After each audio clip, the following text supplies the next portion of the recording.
दोस्तों बहुत बहुत स्वागत है आपका इकोनॉमिक्स हिंदी विद मैथ में। आज मैं आपके लिए लेकर आया हूँ मैक्रो इकोनॉमिक्स क्लास 12 2.6 जो है। चलिए आज शुरू करते हैं। इसमें देखेंगे हम कि सकल निवेश, शुद्ध निवेश और मूल्यह्रास क्या होता है। तो ये देखिए, ये जो चैप्टर है, दूसरा चैप्टर बहुत इंपॉर्टेंट है। इसमें जो है यहाँ पर बेसिक चीज़ें बता रखी हैं। इनकी नॉलेज के बिना आगे के चैप्टर आप नहीं कर सकते हैं, इसलिए आपको जो है ये चैप्टर आना चाहिए, बहुत ही अच्छे से आना चाहिए। तो सकल निवेश को हम कहते हैं ग्रॉस इन्वेस्टमेंट कहते हैं, यानी सकल निवेश ग्रॉस इन्वेस्टमेंट। उसके बाद शुद्ध निवेश जो होता है नेट इन्वेस्टमेंट कहलाता है, और जो है मूल्यह्रास को डेप्रीशिएशन कहा जाता है। अगर आप कॉमर्स आपने ली है तो आपको पता होगा कि ये डेप्रीशिएशन क्या होता है, ठीक है। फिर भी मैं आपको यहाँ पर पूरी डिटेल में बताऊंगा डेप्रीशिएशन क्या होता है, ग्रॉस इन्वेस्टमेंट क्या होता है, और जो है नेट इन्वेस्टमेंट क्या होता है। तो सबसे पहले यहाँ पर देखिए, निवेश या पूंजी निर्माण से अभिप्राय एक अर्थव्यवस्था के पूंजीगत स्टॉक में वृद्धि से है।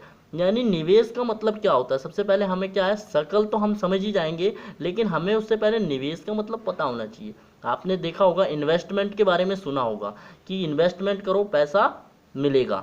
तो पैसा हमें इन्वेस्टमेंट से, जो बिजनेसमैन होते हैं वो क्या करते हैं, इन्वेस्टमेंट करते हैं, अपना पैसा इन्वेस्ट करते हैं और पैसा जो है अधिकतम लाभ कमाते हैं। तो इन्वेस्टमेंट होती क्या है, यानी निवेश क्या होता है।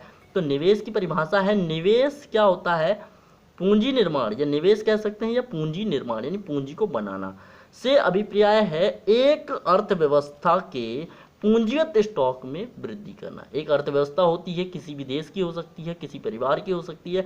तो एक अर्थव्यवस्था के पूंजीगत स्टॉक, जितना उसका पूंजी का स्टॉक है, उस पूंजी के स्टॉक में अगर वृद्धि कर दी जाती है तो वो कहलाता है आपका निवेश, ठीक है। उसे हम कहते हैं, सिंपल में निवेश कहते हैं। चलिए आगे देखते हैं।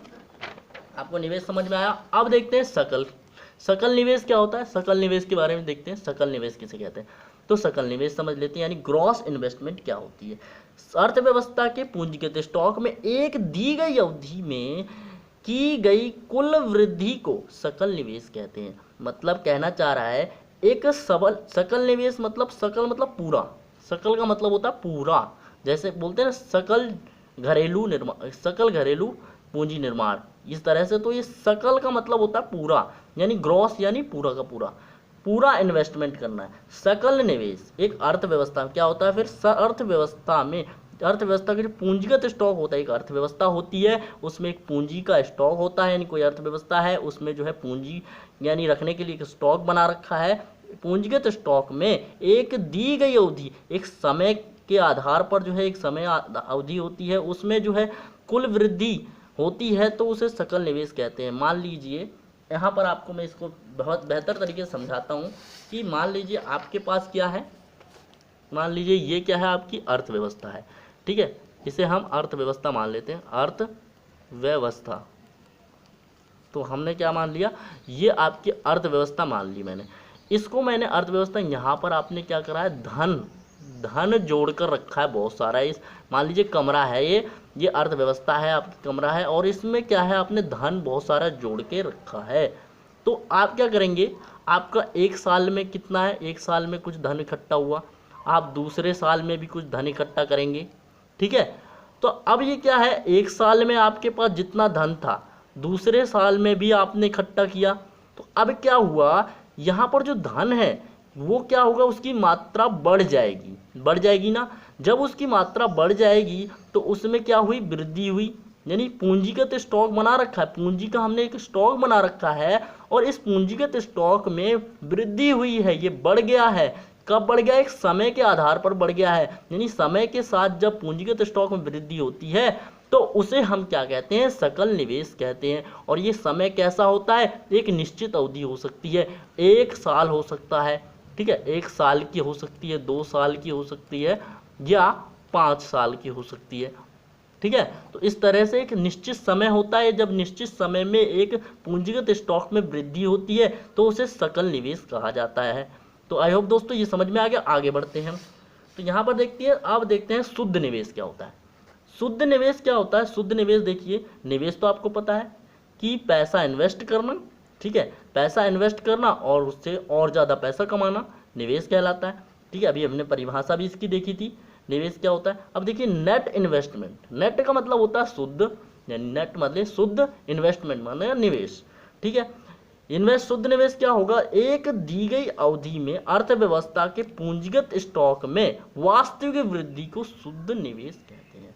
ये क्या मतलब हुआ, यहां पर भी हमने कहा, यहां पर देखिए इन दोनों में क्या अंतर है, ये अंतर बहुत जरूरी है समझना, क्योंकि अक्सर जो है स्टूडेंट इसमें कंफ्यूज हो जाते हैं कि सकल निवेश और शुद्ध निवेश की परिभाषा जो है एक जैसी है, इसीलिए यहाँ पर कंफ्यूजन होता है। देखिए यहाँ पर जो डिफरेंस है ये है कुल वृद्धि, यहाँ पर क्या है, एक अर्थव्यवस्था में पूंजीगत स्टॉक में पूरी सेम है, यहाँ पर दोनों की परिभाषा सेम है, लेकिन यहाँ पर एक स्टॉक परिवर्तन है, यहाँ पर कुल वृद्धि हुई है, क्या हुई है, कुल वृद्धि हुई है, कुल वृद्धि, लेकिन यहाँ पर जो है, यहाँ पर वास्तविक वृद्धि हुई है। ध्यान से देखिए दोस्तों, यहाँ पर जो है वास्तविक वृद्धि हुई है, एक दी गई अवधि में अर्थव्यवस्था के पूंजीगत स्टॉक में वास्तविक वृद्धि को शुद्ध निवेश कहते हैं।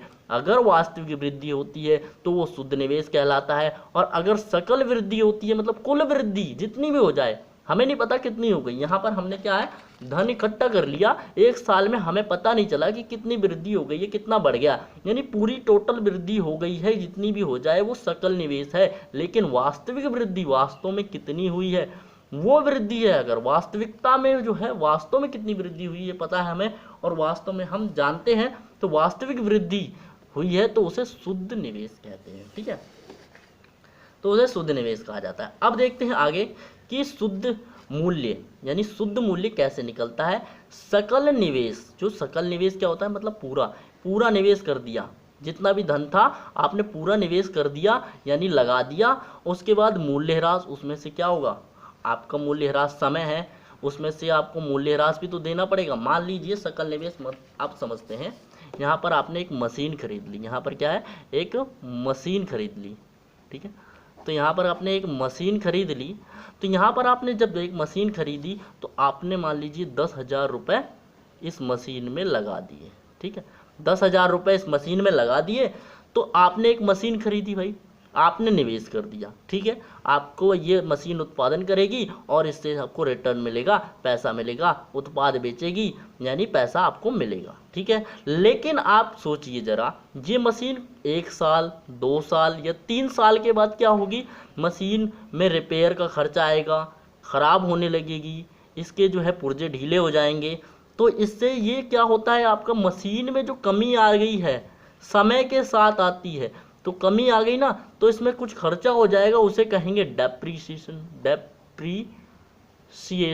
ठीक है, डेप्रीसिएशन कहेंगे। डेप्रीसिएशन मतलब कि आपका मूल्य ह्रास हो रहा है। ठीक है, डेप्रीसिएशन तो वो होता है आपका डेप्रीसिएशन, मतलब समय के साथ आपकी जो है मूल्य में कमी आ जाती है, जो आपने धन निवेश किया उस मूल्य में कमी आ जाती है, उसे हम डेप्रीसिएशन कहते हैं। यानी आपका क्या हुआ, यहाँ डेप्रीसिएशन आपको माइनस करना पड़ेगा, क्योंकि आपकी मशीन चलेगी लेकिन उसमें क्या होगा, समय के साथ मूल्यह्रास होगा, उसकी वैल्यू कम होने लगेगी, तो इसीलिए हम यहाँ मूल्यह्रास माइनस करेंगे। तो शुद्ध निवेश, शुद्ध मूल्य निकालने के लिए, निवेश का अपना शुद्ध मूल्य निकालने के लिए आपको सकल निवेश में से शुद्ध जो है मूल्यह्रास माइनस करना होगा। तो ये एक फॉर्मूला है जिसके माध्यम से आप पता कर सकते हैं कि आपने शुद्ध मूल्य कितना है, यानी शुद्ध निवेश आपका कितना है। तो सकल में से आप जैसे मूल्यह्रास माइनस करेंगे तो आपको मिल जाएगा ये, तो ये आपको याद रखना है, नोट डाउन कर लीजिए, बहुत आगे काम आएगा। उसके बाद सकल मूल्य, अब देखिए सकल मूल्य निकालना है। अब देखिए सकल मूल्य, शुद्ध मूल्य जितना आपका शुद्ध मूल्य था उसमें आप मूल्यह्रास जोड़ दो, मूल्यह्रास जोड़ दो, मतलब मूल्यह्रास क्या होता है, डेप्रीसिएशन। चलिए हम पहले हम मूल्यह्रास ही समझ लेते हैं कि मूल्यह्रास होता क्या है। तो मैंने आपको जैसे बताया मूल्यह्रास क्या होता है, अगर आप कॉमर्स से पढ़ रहे हैं तो आपको डेफिनेटली पता होगा मूल्यह्रास क्या होता है। तो मैंने जैसे कि बताया, यहाँ पर एक मशीन खरीदी गई है, समय के साथ उस मशीन की वैल्यू कम होगी, उसमें रिपेयर का खर्चा आएगा, ख़राब होगी, तो ये सारी चीज़ें होंगी, तो ये जो सारी चीज़ें होंगी तो उसकी मशीन की जो वैल्यू है वो कम होगी। मान लीजिए आपने 10,000 की खरीदी, क्या वो 2 साल बाद यानी 5 साल बाद वो 10,000 की वैल्यू रहेगी मशीन की? नहीं। समय के साथ जब वैल्यू कम हो जाती है तो उस वैल्यू, जितनी वैल्यू कम होती है उसे कहते हैं डेप्रीसिएशन यानी मूल्यह्रास। ठीक है, यहाँ पर क्या कहेंगे, मूल्यह्रास कहेंगे, तो इसे कहते हैं मूल्यह्रास।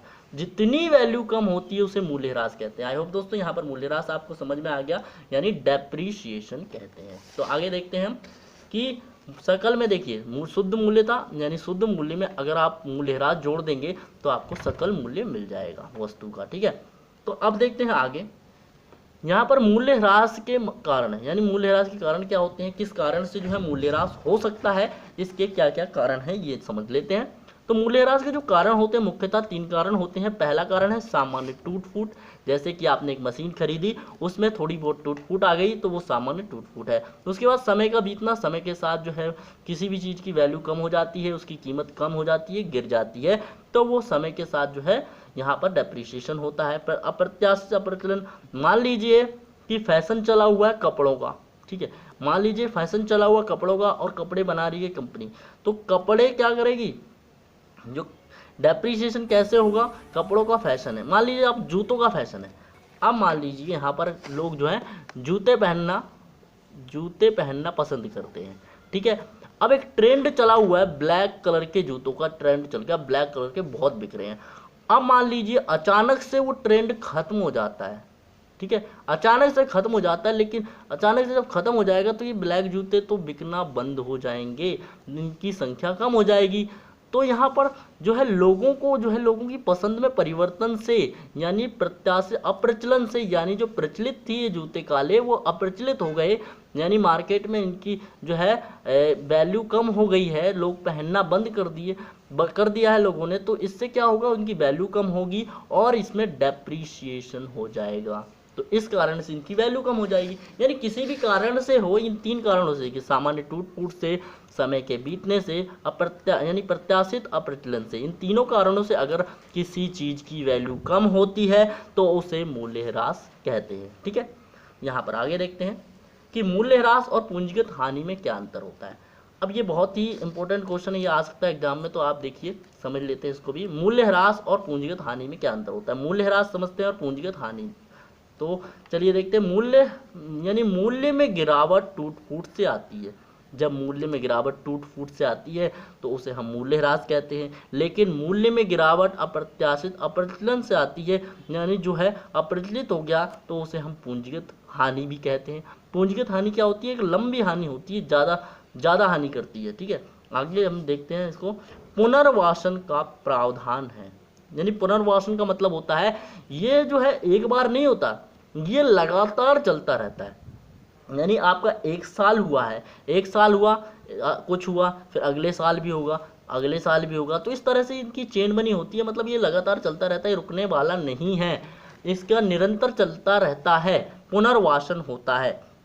यहाँ पर पुनर्वासन जो है वापन नहीं होता है, क्योंकि यहाँ पर क्या होता है, क्योंकि ये पूंजीगत हानि होती है, एक बार हो चुकी है तो हो चुकी है, अब दोबारा नहीं होगी। लेकिन ये मान लीजिए एक मशीन है तो मशीन क्या है, वो बहुत सालों तक रहने वाली है और उसको रिपेयर की ज़रूरत हमेशा पड़ने वाली है, हर साल पड़ सकती है और उसकी वैल्यू भी हर साल कम होने वाली है। तो ये क्या है, पुनर्वासन है, पुनर्वापन होता है। तो इसमें क्या होता है, इसकी वैल्यू हमेशा जो है एक चक्र में जो है घटती रहती है। उसके बाद ये उत्पादन प्रक्रिया में बाधा नहीं डालता, क्योंकि ये देखिए उत्पादन प्रक्रिया में बाधा क्यों नहीं डालता, क्योंकि इसकी वैल्यू जो है बहुत कम धीरे धीरे कम होती है, इसलिए उत्पादन प्रक्रिया में ज़्यादा बाधा नहीं डालता। लेकिन उत्पादन प्रक्रिया में बाधा ये डाल सकता है पूंजीगत हानि, यानी पूंजीगत हानि हो गई भैया, देखो उत्पादन, मान लीजिए एक बिजनेस चल रहा है, वहाँ पर लॉस हो गया बिजनेस को, तो बिजनेस ठप बंद हो जाएगा।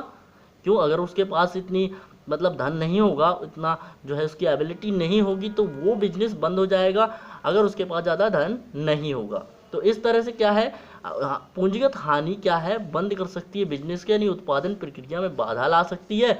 और ये जो है यहाँ पर जो उत्पादन प्रक्रिया में बाधा नहीं लाती, कौन सी, मूल्यह्रास नहीं लाता। तो हमने क्या क्या देखा इसमें, और देख लेते हैं, जल्दी से समझ लेते हैं कि जो है मूल्यह्रास में क्या होती है, मूल्य में गिरावट होती है, टूट फूट के कारण आती है, और मूल्यह्रास में इसमें अप्रत्याशित या अप्रचलन के कारण हो जाता है। पुनर्वापन जो होता है इसमें प्रावधान है, मूल्यह्रास में यानी प्रावधान होता है, और पुनर्वापन का प्रावधान नहीं होता है। उत्पादन प्रक्रिया में बाधा नहीं डालता है मूल्यह्रास, लेकिन जो उत्पादन प्रक्रिया में बाधा डालता है कौन, पूंजीगत हानि, ठीक है। पूंजीगत हानि हो गई तो ये होती है। तो अब हम देखते हैं, आगे पढ़ते हैं, इसमें आगे समझते हैं क्या है। आगे देखिए,